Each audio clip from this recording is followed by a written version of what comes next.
नमस्कार दोस्तों, स्वागत है आपका फिर से एक नए वीडियो में। तो दोस्तों बीएसएनएल थर्ड पीआरसी जो कि वेज सेटलमेंट है, काफी टाइम से रुका हुआ है, उस पर लेटेस्ट अपडेट निकल कर आई है जो कि 8 जनवरी 2025 की है। ठीक है, यानी कि मैंने आज से 7-8 दिन पहले एक वीडियो बनाया था जहां आपको बताया था कि 8 जनवरी 2025 को एक विरोध प्रदर्शन होने वाला है, उसका क्या हुआ। ठीक है, यानी कि 8 जनवरी निकल चुकी है, वो प्रदर्शन हो चुका है, तो उसका मैनेजमेंट पर क्या इफेक्ट पड़ा है यहाँ पर, या फिर मैनेजमेंट ने उस प्रदर्शन के खिलाफ क्या जवाब दिया है, क्या उसको रोकने की कोशिश की है, या फिर प्रदर्शन पूरा होने के बाद क्या मैनेजमेंट झुकता है या नहीं, थर्ड पीआरसी लागू करता है या नहीं। ठीक है, आज इस वीडियो में डिटेल तरीके से पूरी जानकारी यहाँ पर समझेंगे। ठीक है, तो चैनल पर नए हो तो सब्सक्राइब करें। मेरा नाम है सुनील विश्वकर्मा। जानकारी यूजफुल लगे तो लाइक करके जरूर जाना। चलिए दोस्तों, बढ़ाते हैं वीडियो को आगे। तो दोस्तों, आपको पता है मैं जो भी यहाँ पर जानकारी देता हूँ पॉइंट बाय पॉइंट देता हूँ ताकि आपको वेल एक्सप्लेन हो जाए। ठीक है, तो देखिए यहाँ पर 8 जनवरी 2025 की अपडेट है, जो विरोध प्रदर्शन था, लंच टाइम विरोध प्रदर्शन वो हो चुका है और उसका वेज सेटलमेंट क्या हुआ उस पर अपडेट दूंगा। ठीक है, सबसे पहले समझेंगे कि कोर इशू क्या था, यानी कि समस्या क्या थी एग्जैक्टली। उसके बाद यहाँ पर प्रदर्शन हुआ, उसका क्या हुआ वो देखेंगे। ठीक है, देखिए यहाँ पर बीएसएनएल के कर्मचारी दो मुख्य मोर्चों पर लड़ रहे हैं, यानी कि दो मुख्य समस्या, पहला तो वेतन समझौता और तीसरे पीआरसी यानी कि थर्ड पीआरसी में लागू होने के बीच अफोर्डेबिलिटी क्लॉज आ रहा है उस पर। तो पहले वेतन समझौते के बारे में यानी कि वेज सेटलमेंट के बारे में समझते हैं। सरकारी और अर्ध सरकारी संस्थानों में हर कुछ सालों में वेतन संशोधन होता है। ठीक है, बीएसएनएल में पिछला वेतन संशोधन लंबे समय से पेंडिंग है, यानी कि 8 अक्टूबर 2025 को एक ड्राफ्ट तैयार हुआ था, यानी कि 8 अक्टूबर 2025 को मैंने अपडेट दी थी आपको। उस समय एक ड्राफ्ट यानी कि तैयार हुआ था जिसमें समझौते पर हस्ताक्षर हुए थे। ठीक है, जिसे बोर्ड की मंजूरी मिलनी थी, लेकिन मैनेजमेंट ने इसे जानबूझकर टाल रहा है, जिससे कर्मचारियों की आर्थिक स्थिति पर असर पड़ रहा है। ठीक है, यानी कि 8 अक्टूबर को हस्ताक्षर हुए, उसके 3 महीना हो गया उसका, अभी तक बोर्ड की मंजूरी नहीं मिली है आगे, यानी कि मैनेजमेंट कमेटी से फाइल मूव नहीं हुई। बोर्ड की मंजूरी रही है, डॉट की रही है, उसके बाद डीपीई के पास जाएगा, फिर कैबिनेट के पास जाएगा, तो अभी फाइल बहुत सारी जगह जानी बाकी है, लेकिन देरी क्यों हो रही है, सबसे बड़ा प्रॉब्लम यही है। ठीक है, यहाँ पर देरी अफोर्डेबिलिटी क्लॉज के कारण हो रही है। तीसरा पीआरसी और अफोर्डेबिलिटी क्लॉज का जो भी रुकावट है वो देख लेते हैं। सरकार का एक नियम है, केवल वही सरकारी कंपनी यानी कि जो पीएसयू है वो कंपनी अपने कर्मचारियों का वेतन बढ़ा सकती है जो पिछले 3 सालों से लगातार मुनाफे में हो। इसे ही अफोर्डेबिलिटी क्लॉज कहते हैं, जैसे कि आपको मैंने पिछले कई वीडियोस में बताया है।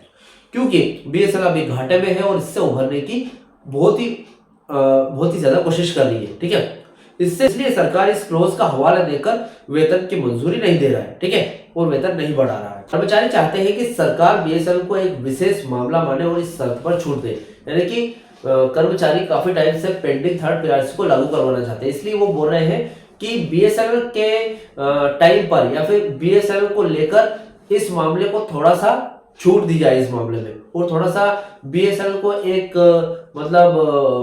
क्या बोलते हैं स्पेशल कंपनी समझे, क्योंकि ऐसा केस पिछली बार कभी भी नहीं हुआ ऐसा।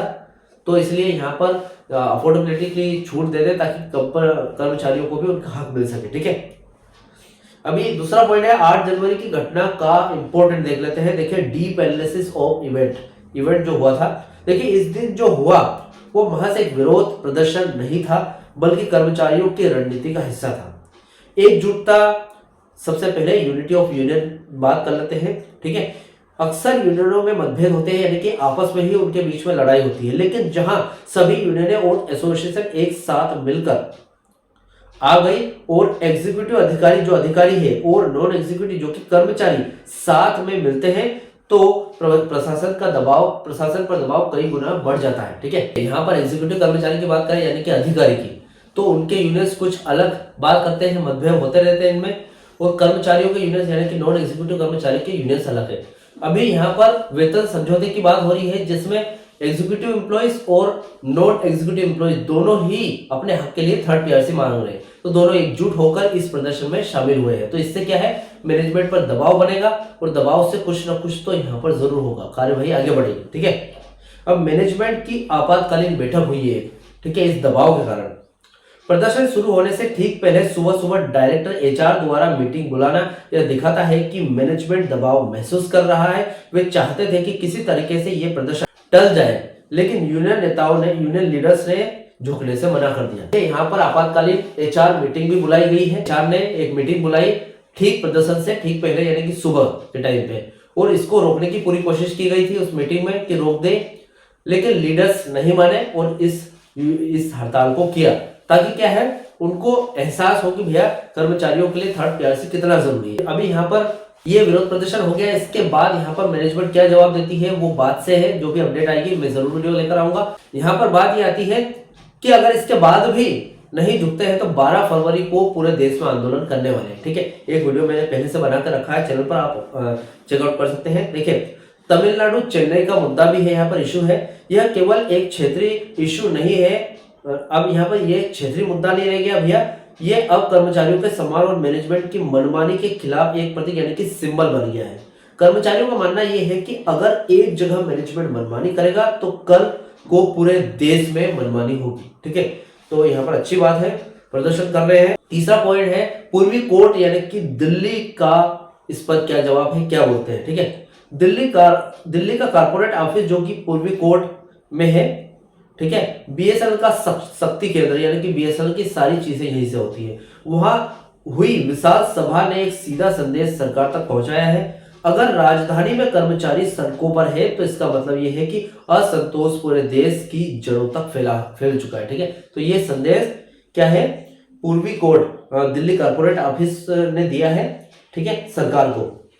अभी चौथा पॉइंट है, अगर थर्ड पीआरसी लागू होती है या फिर नहीं होती है तो उसमें क्या क्या चुनौतियां आ सकती है वो देख लेते हैं। ठीक है, इस आंदोलन में सिर्फ 2 रास्ते बचते हैं अभी, सरकार का रिजल्ट और संघर्ष का और तेज होना। तो पहले सरकार का रिजल्ट देख लेते हैं। यदि मैनेजमेंट डरकर बोर्ड मीटिंग में वेतन समझौते को मंजूरी दे देता है और सरकार अफोर्डेबिलिटी क्लॉज में ढील दे देती है, यानी कि मतलब अगर देखें तो पॉजिटिव रिजल्ट यही आएंगे कि इस आंदोलन से डरकर मैनेजमेंट मंजूरी दे दे या फिर अफोर्डेबिलिटी क्लॉज में यहाँ पर ढील दे दे, तो इससे फायदा ही होगा। ठीक है, अगर नहीं हुआ तो संघर्ष और तेज होने की उम्मीद की जा सकती है। ठीक है, यदि 8 जनवरी के बाद भी कोई कार्रवाई नहीं हुई तो यूनियन ने अनिश्चितकालीन हड़ताल यानी कि इंडेफिनाइट स्ट्राइक, काम बंद करो, वर्क टू रूल जैसे बड़े कदम उठा सकती है। इसका सीधा असर देश भर की टेलीकॉम सेवाओं और बीएसएनएल के 4G और 5G रोल आउट पर पड़ सकता है। यानी कि अगर देखिए यहाँ पर बीएसएनएल कंपनी पहले से ही असंतुलित है, यानी कि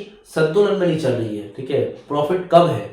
उसके बाद में अगर काम बंद कर देते हैं कर्मचारी तो बड़ी दिक्कतें हो सकती है। तो कुछ इस तरह की हड़ताल हो सकती है। कुल मिलाकर बात ये आती है कि बीएसएनएल कर्मचारी अब उस मोड पर है जहां उन्हें लगता है कि बिना आक्रामक हुए उनका हक नहीं मिलेगा। वे केवल सैलरी नहीं मांग रहे बल्कि वे बीएसएनएल के अस्तित्व और अपने काम की कद्र यानी कि रिकॉग्नाइजेशन की मांग कर रहे हैं। मैनेजमेंट द्वारा की गई आपातकालीन बैठक इस बात का सबूत है कि कर्मचारियों की आवाज सब सत्ता के गलियारों में गूंजने लगी। ठीक है, तो फिलहाल ये अपडेट थी 8 अक्टूबर 2025 की। इस अपडेट से रिलेटेड जो भी आपके डाउट क्वेश्चन वगैरह हो तो मुझे कमेंट बॉक्स में कमेंट कर सकते हैं। वीडियो अच्छा लगा तो वीडियो को लाइक कमेंट से जरूर करें। मिलते हैं दोस्तों नेक्स्ट वीडियो में। सी यू सून।